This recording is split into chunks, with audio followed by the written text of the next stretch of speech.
It's always interesting to see where a franchise that has been going strong for almost 30 years now started. To take a look at the humble beginnings for what would be a now 7-film billion-dollar earning box office juggernaut of a franchise like Mission Impossible. In case you didn't know, it actually doesn't begin with a 34-year-old Tom Cruise trying to obtain the knock list, but with a television series released in September of 1966. The show followed the exploits of a team of agents led by Jim Phelps, known as the Impossible Mission Force. In one of the cases where the film series completely overshadowed its original television version, the first film acted as a continuation of the show, bringing back Jim Phelps as the antagonist, much to the dismay of the original actor that played the character, as well as the now iconic Mission Impossible traditions, like the self-destructing message, "This message will self-destruct in 5 seconds." and the opening credits montage and theme song.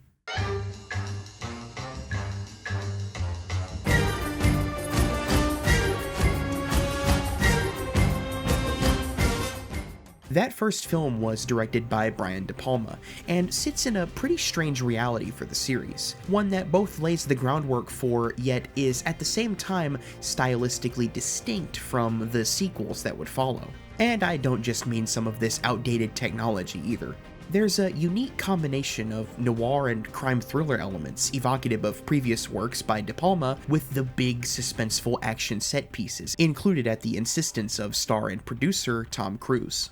Where I think these elements come together to create something truly magical is in the tense conversation between Kittredge and Ethan at the restaurant. What starts out as a desperate plea for help from an agent to his superior slowly turns tense and accusatory, with Kittredge revealing to Ethan that he believes that he's a mole in the IMF. The camera work reflects that turn in the dialogue, with Dutch angles and low-shot close-ups boxing Ethan in.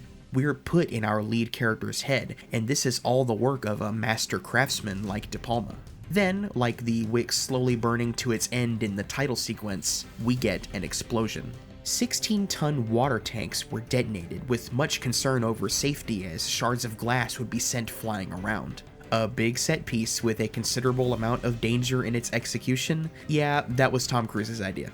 They actually filmed the scene with a stunt performer in place of Cruise, but De Palma didn't think it looked convincing, so he asked his lead actor to do it himself. I'm sure that fact has a few of you at the very least chuckling, considering what the series would become known for. And what a massive series it became. So far, there are 7 Mission Impossible films, with the last being released in 2 parts. Each and every one of these films have dominated the box office, and while there are different plot elements and characters introduced in each film, there are some elements that remain the same, with one key ingredient having never changed. This one unifying factor is what has not only made this franchise so financially successful, but has also kept its reputation so positive, and its fan base so eager for new releases. Mission Impossible is fun. Big screen, popcorn, fun. And it's a very special kind of fun. It's not the kind that overstays its welcome and does nothing new or innovative each entry like some big action franchises. It's the kind of fun that makes you want to turn up to the theater on the first day to experience. It's a fun that always feels like the first time you had it. It's the experience you keep thinking they're never going to top, yet they somehow always do. And it's an experience that's almost 30 years in the making, a style that's slowly been cultivated and refined to get to where we are now. A series that always innovates and experiments, yet never forgets where it came from. Looking back at each of the films individually, we can see the series evolve into what it is today. Mission Impossible 2, many agree, is the weakest of the series. Director John Woo tried a ton of new things with some really impressive action sequences that feature his signature brand of gun fu, but it ultimately felt removed from the elements that made the first film so engaging. Highly trained agent Ethan Hunt recklessly driving an expensive car to seduce a woman in slow motion is pretty far off from the careful planning and execution of an operation in the first. MI2 was fun, but the series needed to remember its roots if it was going to stay relevant. Mission Impossible 3 was a major step in the right direction, and was the favorite film in the series for many at the time of its release. Director J.J. Abrams would call back to many of the elements of De Palma's original, and at the same time take the series to a much more gritty and intense modern place. Focusing more on the personal life of our lead character, the story would bring Ethan face to face with a fantastic villain, played by the always amazing and greatly missed Philip Seymour Hoffman. The hero-villain relationship made the tone of the film much darker than the previous entries, and the filmmaking reflected that, with a harsh color grade and tons of shaky cam to add intensity to the action. I love the seriousness of this one, but I think it might have been a little too dark for some, so they adjusted with Mission Impossible Ghost Protocol. In the director's chair for this entry was legendary animation director Brad Bird in his first ever live-action feature. Bird was able to balance the tone a lot better in this film than 3, with a serious thread and character drama still being the center, but with a much lighter look at the stunt work and action sequences, seeking immersion by filming in IMAX and focusing on the fun of the big moments of the story.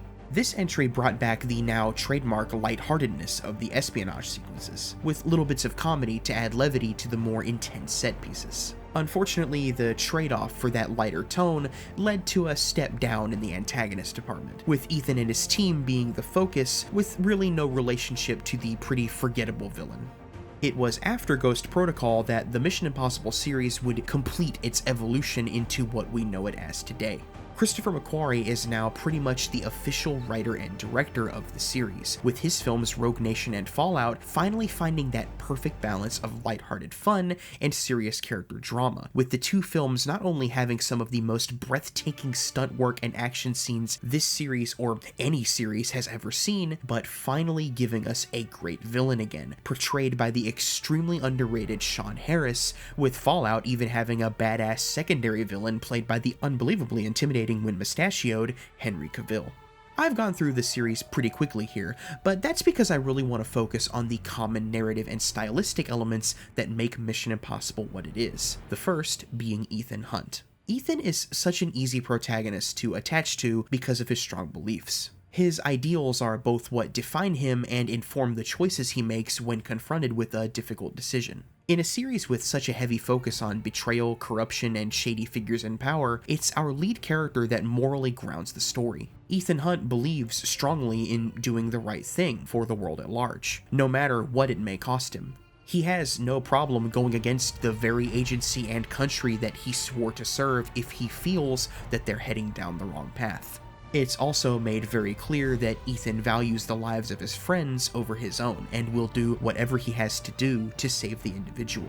Those values that matter to Ethan always put him at odds with the antagonistic forces that he faces in the series, whether they be corrupt agents or former agents, arms dealers, or fanatical leaders. It's important to mention, however, that Ethan wasn't always this heroic and caring. Like everything else in the series, these character traits that make Ethan a likable protagonist had to evolve over each film in the series. I feel I really start to care for Ethan as a character in Mission Impossible 3, where we get to see more of his life outside of his work for the IMF, and how far he'll go for those he cares about, even eventually making the hard choice to give up the woman he marries in MI3 to keep her safe from harm. Speaking of those he cares about, another consistent element to the series is Ethan's team. He rarely goes in alone, and while many cast members come and go, the ones that stick around for subsequent entries have become just as essential to the story as Ethan.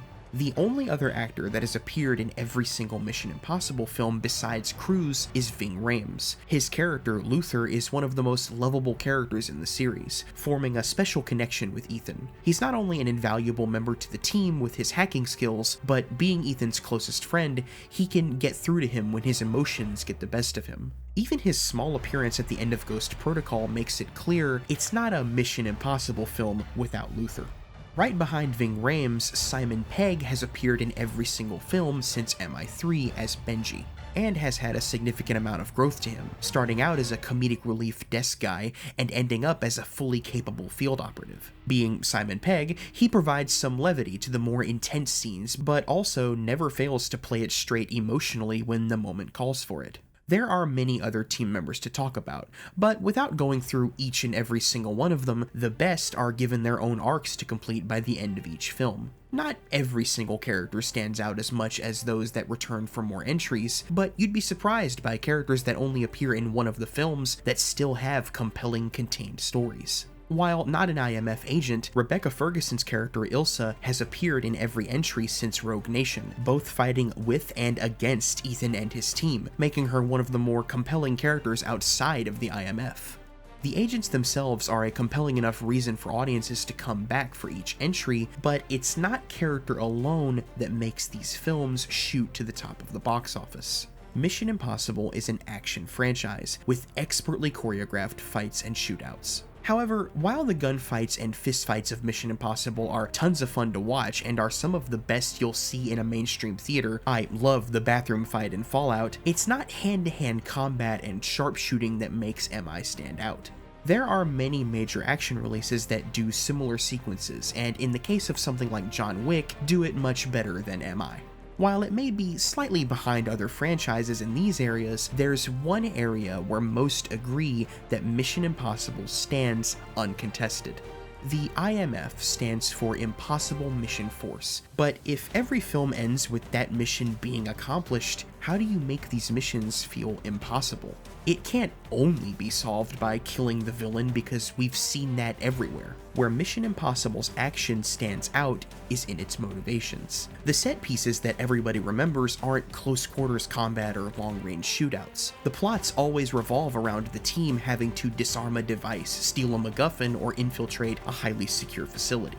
The fun of Mission Impossible comes from the often ridiculous ways that these agents break in, sneak around, or disguise themselves. I can't tell you how much joy it brings me that these movies still use these insane face masks as part of their major plot reveals. It's far-fetched, and that's the point. We don't come to Mission Impossible to see reality. We come for exactly what the title promises: the impossible. But with that expectation of the impossible comes a potential problem that the filmmakers face. With advancements in special effects technology, audiences are now used to seeing the impossible. Practically any feat can be pulled off with the aid of wires, green screen, and CGI. This isn't to take anything away from when these special effects are pulled off well, but more often than not, it's hard to fool us that there's any real danger when most of what we see isn't really there. This is where Mission Impossible needs some reality, and this is where I finally talk about what Mission Impossible has become known for. You can fake a lot very well with today's technology, but there's nothing quite like sitting in a theater and knowing that this is 100% real. We've talked about Ethan Hunt, but to get to that final ingredient that makes Mission Impossible so damn fun, we've got to talk about the actor that plays him. Remember back in 1996 when De Palma asked Tom Cruise to do his own stunt work in that restaurant scene? Well, I can't totally confirm this, but I like to think that this request awakened something in this dedicated, crazy person.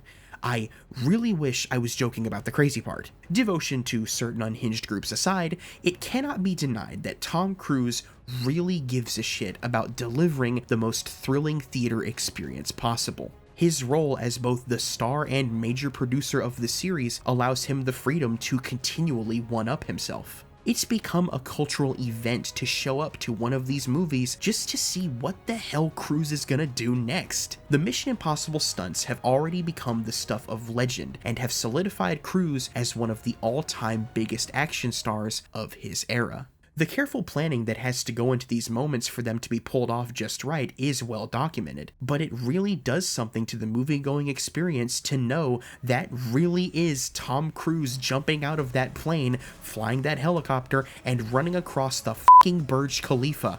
Aside from the spectacle that these scenes provide in their massive scope, I think in their execution, we can find what really endears audiences to Mission Impossible.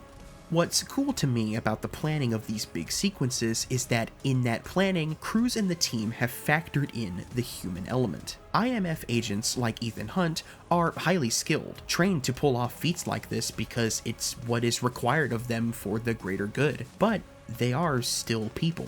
What I look forward to most in watching scenes like these is not where it goes right, because for suspense that will leave you holding your breath and on the edge of your seat, Murphy's Law must still apply. Everything that can go wrong will inevitably go wrong.